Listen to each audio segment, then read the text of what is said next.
Fala galera que já é inscrita no Pautas e Táticas, ou você que vai se inscrever assim que o vídeo acabar. Nos últimos anos, alguns clubes brasileiros têm investido na contratação de grandes jogadores que ou estão em baixa e sem mercado no futebol europeu, ou em fim de carreira para serem as grandes estrelas de seus elencos. Os últimos grandes exemplos foram Felipe Coutinho no Vasco e Memphis Depay no Corinthians. O impacto de ambos foi bem diferente em cada clube, e para a próxima temporada já se fala, por exemplo, em Paul Pogba e Neymar talvez desembarcando no Brasil. Por que esse tipo de contratação levanta debates quanto a se vale a pena ou não fazer? Essa é a pauta do nosso vídeo de hoje. Antes eu quero lembrar vocês que essa peita maravilhosa aqui do Maier veio da nossa parceira, a Mantos Elite, que preparou para a gente um cupom de desconto, 10% nas suas compras, Pautas e Táticas. Esse é o cupom que você vai usar para poder ter 10% off na compra de camisas de futebol, agasalhos, você vai encontrar lá camisas da atual temporada como essa, camisas retrô, camisas de seleções, de clubes brasileiros, e ainda pode aproveitar a promoção de pague 2 e leve 3. Então, dá uma conferida lá no catálogo da Mantos Elite e boas compras, beleza? Então o recado tá dado, vamos voltar para o tema do nosso vídeo de hoje. Primeiramente, nós temos que levar em consideração a seguinte constatação.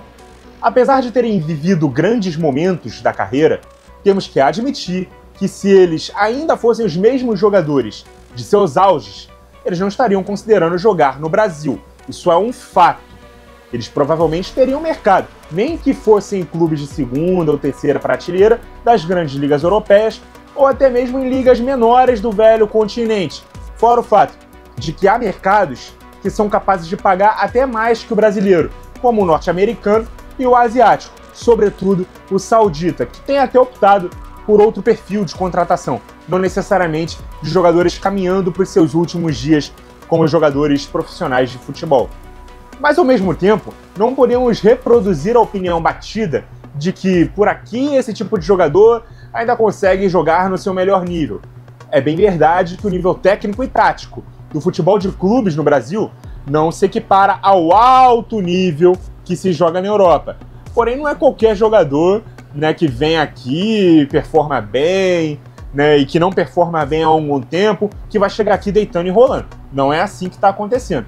Eu já fiz, inclusive, aqui, há alguns anos, um vídeo falando sobre isso, quando eu exemplifiquei com o sucesso de nomes como Ramires, como Douglas Costa, né, no Palmeiras e no Grêmio, respectivamente. A antítese dessa opinião de que qualquer um pode vir aqui em qualquer momento da carreira e vai conseguir arrebentar. Não é assim que a banda toca, beleza? Sobretudo com os grandes investimentos das SAFs e de clubes mais organizados financeiramente há mais tempo, o nível por aqui se ampliou bastante. E com o trânsito maior de técnicos de outras nacionalidades vindo para o nosso campeonato, nossos times vêm se desenvolvendo mais e melhor no ponto de vista tático. Claro que uma das grandes críticas que ainda se faz é o desaparecimento, ou pelo menos a diminuição, de jogadores tecnicamente fora de série, principalmente em comparação às décadas de 90 e 2000, onde tínhamos em profusão. Hoje em dia, os jovens talentosos que aparecem cedo no país são rapidamente vendidos para clubes europeus e por lá acabam desenvolvendo muito das demandas táticas do futebol moderno.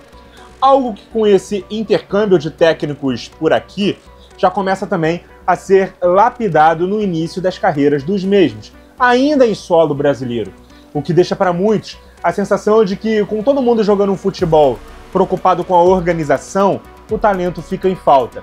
E essa carência acaba fazendo muitos terem a opinião de que jogadores que em seus auges mostraram tal talento podem ser um acréscimo de qualidade técnica nos nossos times. E aí, temos também os times que não têm a mesma capacidade financeira destes e que acham que fazer esse tipo de contratação, além de equiparar suas chances desportivas, também podem ajudar nas finanças dos clubes. Num primeiro momento, a gente bate o olho e vê um Corinthians trazendo um Memphis Depay e estranha.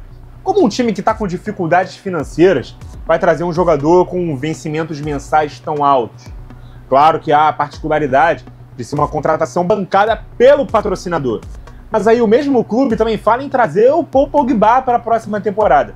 Um jogador que está há mais de um ano inativo, suspenso por doping, tem histórico de lesões, não joga no seu melhor nível desde 2018, se formos bem generosos, porque poderíamos até voltar mais no tempo para falar do melhor Pogba da carreira, né? Aquele jogador que surgiu tão bem na primeira passagem pela Juventus, que foi o melhor jogador do Mundial Sub-20 de 2013, que foi um dos melhores jogadores do mundo na temporada 14-15, mas que de lá para cá vem vivendo de alguns bons lampejos, como na Copa do Mundo de 2018 e a Eurocopa em 2021. No Manchester United, ele não conseguiu render o que dele se esperava na maior parte do tempo, e que no seu retorno à Juventus mal teve minutos em campo, tendo somados aos seus problemas físicos o seu tempo inativo por suspensão. Ainda assim, a especulação da sua contratação já anima torcedores do Timão, que comparam com o sucesso do Memphis Depay e automaticamente têm a esperança de que vai dar certo. No imaginário dessas pessoas, no futebol brasileiro, o Pogba vai voltar a ser o jogador que não é há mais de 7 anos. E não é assim que funciona. Estou batendo bastante nessa tecla. É claro que quando você traz um cara com essa grife, isso atrai torcedor, atrai publicidade, você ganha em marketing com a imagem de uma superestrela como essa, e com isso a contratação acaba gerando dinheiro também. Porém, ela também custa muito dinheiro. Esse tipo de jogador tem salários astronômicos e nem sempre tem a disponibilidade desportiva compatível com o que se gasta para tê-los nos elencos, principalmente com o histórico de lesões que nomes como o Pogba têm. Outra especificidade no caso do Pogba é o encaixe no time que tem como seu camisa 10 o argentino Rodrigo Garro. Será que é viável ter um time com Pogba e Garro juntos? Alguns vão dizer que o Pogba é volante, mas será mesmo que no Corinthians, com o status que ele viria, ele vai jogar nessa posição, marcando atrás da linha da bola, na frente da zaga, ou será que ele teria que ser mais preservado na fase defensiva? É diferente do caso do Memphis. Inclusive chega ao Corinthians jogando. Ele estava no Atlético de Madrid na última temporada e foi um jogador importante na Holanda, semifinalista da última Euro.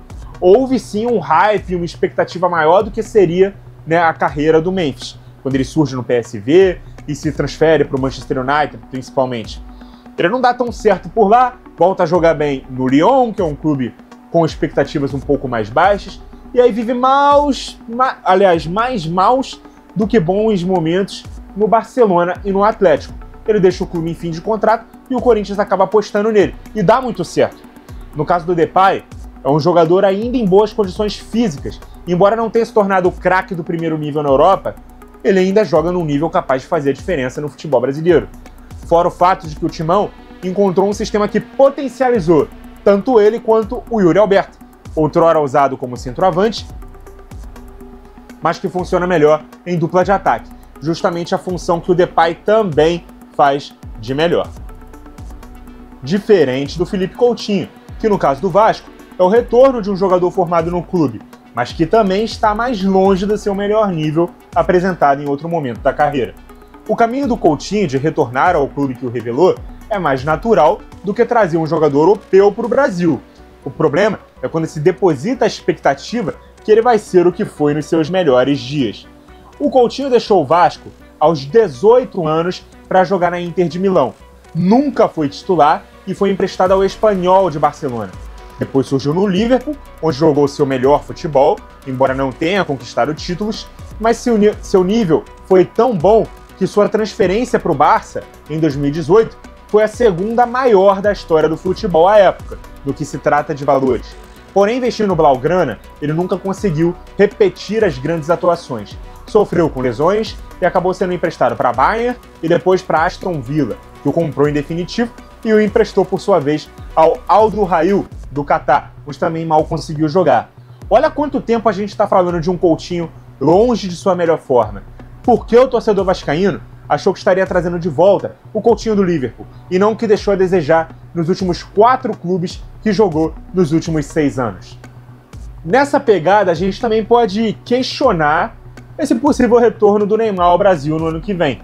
Muitos têm decretado que seria o melhor cenário para a carreira dele, porque aqui ele iria jogar muito, teria o carinho do público, poderia se preparar melhor para a Copa do Mundo.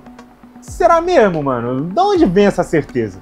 Desde que o Neymar deixou o Barcelona para jogar no PSG em 2017, ele nunca conseguiu jogar mais do que 50% dos jogos do time nas temporadas, sempre prejudicado por lesões.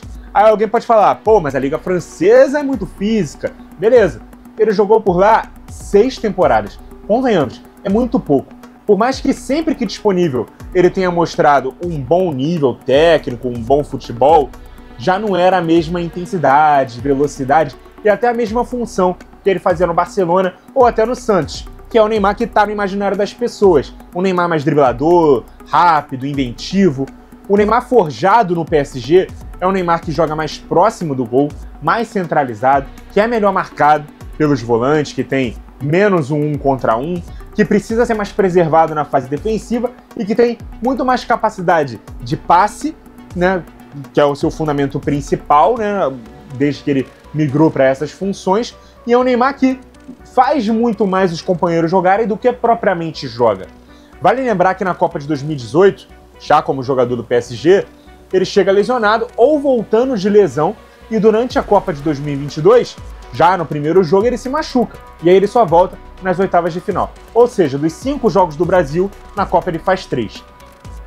Após a Copa, ele joga o finalzinho da temporada 22-23, volta a se lesionar, é vendido para o Al Hilal da Arábia Saudita, jogando pela seleção. Ele tem uma grave lesão de joelho, que o tira de combate por um ano inteiro, volta, joga alguns minutos de 2 jogos e já se lesionou de novo. Foram apenas 20 partidas, várias delas não inteiras, que ele participa após Copa de 2022. Estamos indo para 2025. Então, o que leva a gente a crer que um jogador com esse histórico de lesões recente, prestes a completar 33 anos de idade, vindo da Arábia Saudita, vai chegar aqui no Brasil, com a pressão que os clubes têm por resultado, com o calendário atribulado que temos por aqui, e vai conseguir retomar a sua melhor fase da carreira.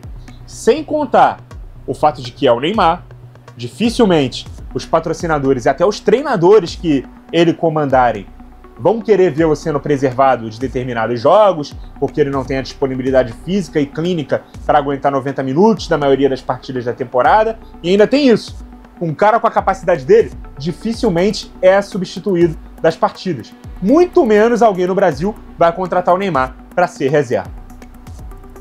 Então, tudo isso tem que entrar na equação, galera. Não basta só ter sido um grande jogador e colocar tudo na conta de que aqui o cenário é menos competitivo do que o da NATO europeia. Esse tipo de nome perdeu espaço por lá por algum motivo, que não é só financeiro. Eles fazem a avaliação dos jogadores como um todo. Como eles têm rendimento tecnicamente, o que eles podem nos entregar taticamente, quais são as condições físicas e clínicas desses atletas, quantos jogos eles podem fazer por temporada, quantos minutos por jogo eles podem jogar, qual seria o melhor encaixe deles dentro das equipes, e isso nos ajudaria a responder a pergunta: eu preciso realmente desse jogador no meu projeto esportivo? E o mais importante, levando em consideração tudo isso, a conta quanto eu vou gastar vezes o quanto ele vai me gerar vai valer a pena? Devido a tudo isso, várias contratações consideradas grandes hoje podem ser questionadas no futebol brasileiro. Não basta o cara ter sido craque anos atrás. O futebol brasileiro vem sido jogado, se não no melhor, num bom nível. O que me leva, inclusive, a questionar por que os jogadores que atuam em clubes de meio de tabela na Europa têm mais moral numa seleção brasileira do que destaques brigando por título por aqui. E aí eu faço essa pergunta para vocês. Será que o time do Wolverhampton é muito melhor que o nível do Palmeiras? Será que o Flamengo é muito pior do que o Fulham? Comparar com os melhores de lá, realmente não tem como. Mas desvalorizar o nível que se joga aqui para colocar num patamar mais alto até do que o que eles merecem, alguns clubes de lá, e que também não querem alguns jogadores que aqui seriam tratados como superestrelas mesmo sem bola para tal, eu também acho um exagero. Você concorda? Você discorda? Deixa a sua opinião aqui nos comentários, com muito respeito sempre, é claro. Muito obrigado a você que acompanhou o vídeo até aqui. Continue ligado no Pautas e Táticas. E até a próxima!